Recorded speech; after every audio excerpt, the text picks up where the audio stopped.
মাঠের লড়াইয়ে যারা একতাবদ্ধ, মাঠের বাইরের লড়াই কি তারা দ্বিচারী? যে ক্রিকেটারদের কোটি ভক্ত আদর্শ মানে, তাদের প্রতিবাদের ভাষা কি তবে ব্যক্তিভেদে বদলে যায়?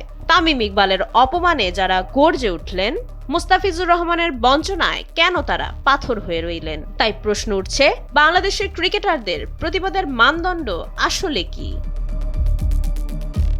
ঘটনার সূত্রপাত বিসিবি পরিচালক এম নাজমুল ইসলামের এক মন্তব্যকে কেন্দ্র করে। তামিম ইকবালকে ভারতের দালাল বলায় রীতিমতো শোরগোল পড়ে গেছে দেশের ক্রিকেট পাড়ায়।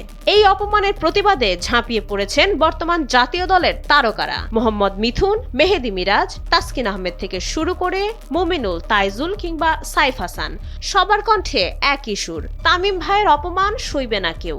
সিনিয়র ক্রিকেটারের প্রতি এই শ্রদ্ধা অবশ্যই প্রশংসনীয়, কিন্তু মুদ্রার উল্টো পিঠ কি তবে ভিন্ন কথা বলছে?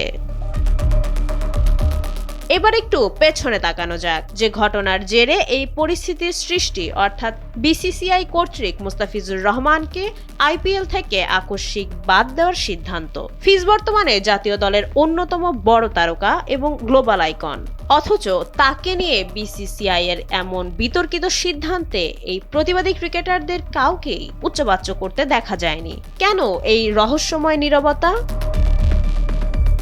প্রশ্নটা আরও গভীরে। মুস্তাফিজ ইস্যুতে যখন বাংলাদেশ দল ভারতে বিশ্বকাপ খেলতে না যাওয়ার নীতিগত সিদ্ধান্ত নিল, তখন ভারতের সাবেক বীরেন্দর সেহবাগ কিংবা ধারাভাষ্যকার আকাশ চোপড়ারা চরম উস্কানিমূলক মন্তব্য করেছিলেন। তারা কেবল বিসিবিকে নয়, বরং বাংলাদেশের সাধারণ মানুষকেও কটাক্ষ করতে ছাড়েননি। বিদেশের মাটিতে দেশের মানুষকে নিয়ে যখন এমন নোংরা বিদ্রূপ চলে, তখন আমাদের হিরোদের প্রতিবাদ কোথায় থাকে? কেন তখন তাদের রক্ত গরম হয় না? ভক্তরা তাদের আইডল মনে করে, তাদের প্রতিটি কথায় অনুপ্রেরণা খোঁজে। কিন্তু যখন প্রতিবাদ কেবল নির্দিষ্ট একজনের জন্য সীমাবদ্ধ থাকে এবং জাতীয় স্বার্থ বা অন্য সতীর্থদের অপমানে নীরবতা পালিত হয়, তখন তাকে দ্বিচারিতা ছাড়া আর কি বা বলা যেতে পারে? তামিমের বেলায় ক্ষোভ আর মুস্তাফিজের বেলায় চুপ। ক্রিকেটারদের এই দ্বিমুখী আচরণ কি তবে বিশেষ কোনো স্বার্থের ইঙ্গিত?